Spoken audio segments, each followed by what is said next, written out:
उल्टा सीधा लोग इसको डिसाइफर करते हैं, बड़ा उल्टा सीधा इसका अर्थ का अनर्थ कर देते हैं लोग। तो लोग कहते हैं बताओ हनुमान जी ने बचपने में सूरज निगल लिया था। आज के समय में जितने भी धर्म ग्रंथ हैं पुरोहितों ने खासकर उसके अर्थ का अनर्थ निकाल दिया और कपड़ा पहन लिए गेरुआ और लगे आशीर्वाद देने और लगे नाटक करने।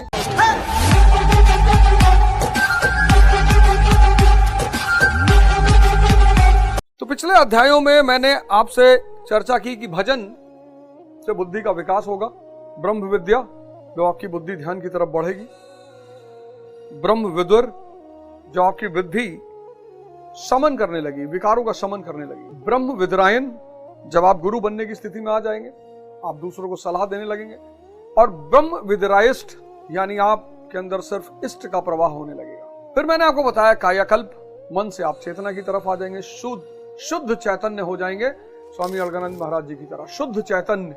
सारा प्रॉब्लम मन तक है, जब तक इच्छा तब तक मन, जब तक मन तब तक माया, जब तक माया तब तक दुख, वरना दुख है नहीं। बड़ी प्यारी चीज, सन्यासी जरूरत पे जीता है और संसारी इच्छा पे जीता, और वही इच्छा मन का भोजन है, ऑक्सीजन, आत्मा। जब तक इच्छा तब तक मन, जब तक मन तब तक माया, जब तक माया तब तक दुख। इच्छा खत्म कर दो, दुख खत्म। बड़ा सिंपल सा सूत्र है, लेकिन इस सिंपल से सूत्र को समझने में व्यक्ति का जन्म लग जाता है। कायाकल्प मैंने आपको बताया, मन से चैतन्य की यात्रा और पूरा सब कुछ परिवर्तित, बुद्ध बन गए आप। जब सिद्धार्थ बुद्ध बन गए तो कायाकल्प हो गया, जब वर्धमान महावीर बन गए तो कायाकल्प हो गया, जब नरेंद्र विवेकानंद बन गए तो कायाकल्प हो गया। यज्ञ ही कर्म है, वो होश का साधना ही कर्म है, और कोई कर्म ही नहीं है। दैवीय गुणों को बढ़ाते रहना है, ध्यान भजन यज्ञ शुरू होगा, दैवीय संपदा बढ़ने लगेगी, करुणा बढ़ने लगेगी, अहिंसा बढ़ने लगेगी, सत्य बढ़ने लगेगा, ये सब बढ़ने लगेगा, क्योंकि वो चेतना के लक्षण है। भाई कुछ तो दिखाई पड़े। भाई आपने ध्यान किया 2 महीना, शराब छूट गई, इसका मतलब ध्यान में ताकत। आपने ध्यान किया, सिगरेट छूट गया। आपने ध्यान किया, अनुशासन जीवन में आ गया। आपने ध्यान किया, संकल्प शक्ति जीवन में आ गई। तो ये संकल्प शक्ति, चिंतन, अनुशासन जब आपके जीवन में आने लगा, भले ही धीरे आए, 5% आए, लेकिन वो 5% भी इस बात का सूचक है कि आपके जीवन में परिवर्तन की शुरुआत हो चुकी है। जब तक आप मन पर हैं, तब तक आपका गुण दोष मन का रहेगा। काम रहेगा, क्रोध रहेगा, लोभ रहेगा, मोह रहेगा, ये सब रहेगा। या तो डिग्री ज्यादा हो जाएगी या डिग्री कम हो जाएगी, पर ये रहेगा जरूर। और जैसे ही आप चेतना पे पहुंचेंगे, आत्मा, चेतना, ब्रह्म, ये काम तुरंत कन्वर्ट हो जाएगा, प्रेम बन जाएगा, ये इसका लक्षण है।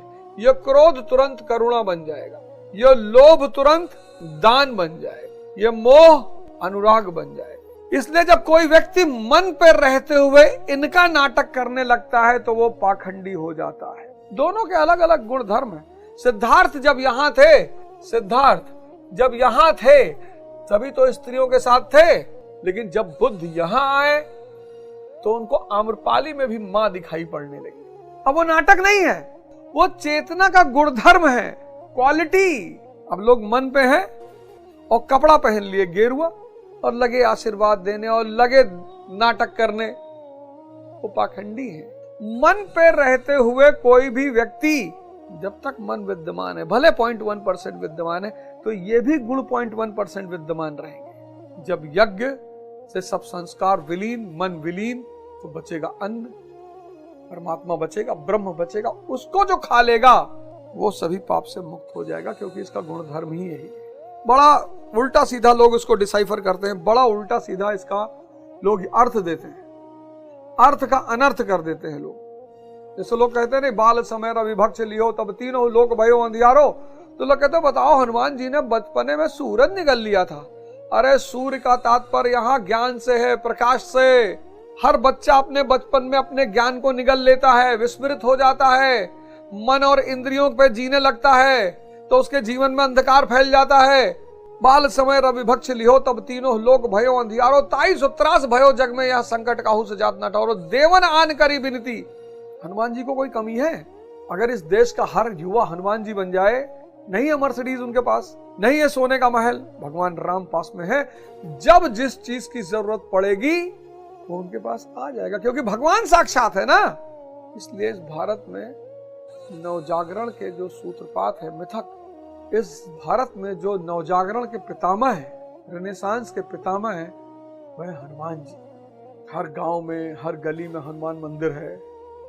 वहां सुबह हनुमान दंड लगवाया जाए लड़कों को बुलाकर। ये उस मंदिर के पुजारी की ड्यूटी है कि घर घर में जाए और बच्चों को 4 बजे उठाकर लेकर आए कि चलो 1 घंटा हमारे साथ बिताओ अखाड़े में।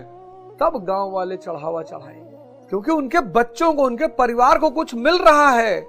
जिस दिन मंदिर ये कार्य फिर से करने लगेंगे, फिर मंदिरों के महत्व की स्थापना हो जाएगी। तो जिनके घर के बच्चे मंदिरों की वजह से सुधरेंगे, बनेंगे, विकास होगा, वो माँ बाप मंदिर जाएंगे नहीं। ऐसी जगह जहां मन के द्वार को शुद्ध कर दिया जाए। ये एक बड़े राज की बात मैं आपको बताऊं कि दुख परमात्मा ने बनाया ही नहीं है, ये मनुष्य की उत्पत्ति है, ये मैं की उत्पत्ति है, मैं की, ये मनुष्य ने बनाया है। दुख परमात्मा ने बनाया ही नहीं है और ना कहीं दुख है। मैं जब विद्यार्थी हुआ दर्शन शास्त्र का, तो ये सवाल बड़ा कचोटता था मेरे मन को कि यार ओमनीपोटेंट, ओमनी प्रेजेंट, ओमनीसिएंट, सर्वशक्तिमान, सर्वविद्यमान, सर्वज्ञानी, तो दुख क्यों पैदा किया उसने? दुख उसने नहीं पैदा किया। दुख, सारे दुख का जन्मदाता है मैं। असत्य है, ये है ही नहीं। अब न वो हलाकू है और न उसके साथी हैं, जंगजू वो पोरस है और न उसके हाथी हैं। वक्त ने जमाने को क्या समा दिखा डाला, अच्छे अच्छे रुस्तम को खाक में मिला डाला। कल अकड़ के चलते थे अपनी शान और शौकत पर, शम्मा भी नहीं जलती आज उनकी दुर्बत पर। ये सारी समस्या के जड़ मैं है, और मैं से इच्छा पैदा होती है। इच्छा, व्यक्ति को जरूरत पर जीना चाहिए। यज्ञ यानी होश की साधना, संस्कार का मिटना, संस्कार का जलना। ये किसकी वजह से चल रहा है? भजन की वजह से। भजन यानी होश की साधना। तो यज्ञ से जो अन्न बचा हुआ है, अन्न यानी ब्रह्म, यानी परमात्मा। तो कहते हैं यज्ञ कराओ, मां जो खाना बचे कहे खाए लेते संत होगा। ऐसा थोड़ी है।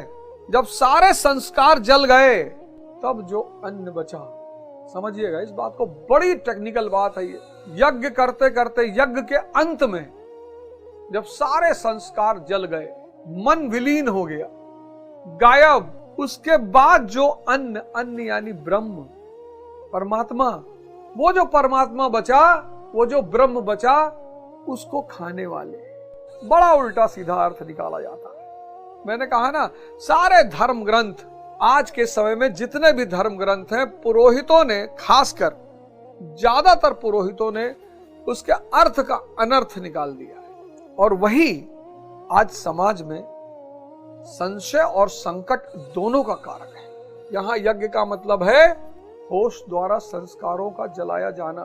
वो यज्ञ नहीं जिसमें स्वाहा किया जाता है। कहीं स्वाहा लिखा हुआ है इसमें किताब में? कहीं स्वाहा इसमें लिखा हुआ है? निरंतर 24 घंटे जो आप कर्म कर रहे हो, भजन कर रहे हो, होश साधे हुए हो, उससे एक यज्ञ चल रही है। आपके संस्कार कट रहे हैं, जल रहे हैं। जब आदमी ध्यान साधना शुरू करता है, मेरे साथ हुआ ये मेरे साथ हुआ, जब विधायी क्वालिटियां पैदा होने लगती हैं और जिस चीज की इच्छा थी वो मिलने लगता है। सम्मान मिलने लगा, संपत्ति मिलने लगा, समाज मिलने लगा, स्त्री मिलने लगी। किसी भी ध्यान करने वाले व्यक्ति के लिए जो सबसे बड़ी चुनौती होती है वो यही होती है, उसके भटकाव की संभावना बहुत ज्यादा होती है, क्योंकि बहुसंख्यक लोग इस रास्ते पर आते ही हैं असफलता, दुख और कष्ट की वजह से। जैसे मैं आया इसकी वजह से। 98% लोग इस रास्ते पे इस कारण आते हैं। जिसने आईएएस की तैयारी की, आईएएस बन गया, वो उधर क्यों आएगा? वो तो निकल गया, अब तो उसके इंद्रियों की, मन की सारी पूर्ति होगी, इंद्रिय विषय संयोग के सारे साधन उपलब्ध हो गए, अब वो इधर क्यों आएगा? जिसके पास संसारी धन आ गया, आईएएस बन गया, एमपी बन गया, एमएलए बन गया, अच्छा व्यवसायी बन गया, माया आने लगी तो विषय चिंतन की जरूरत ही नहीं।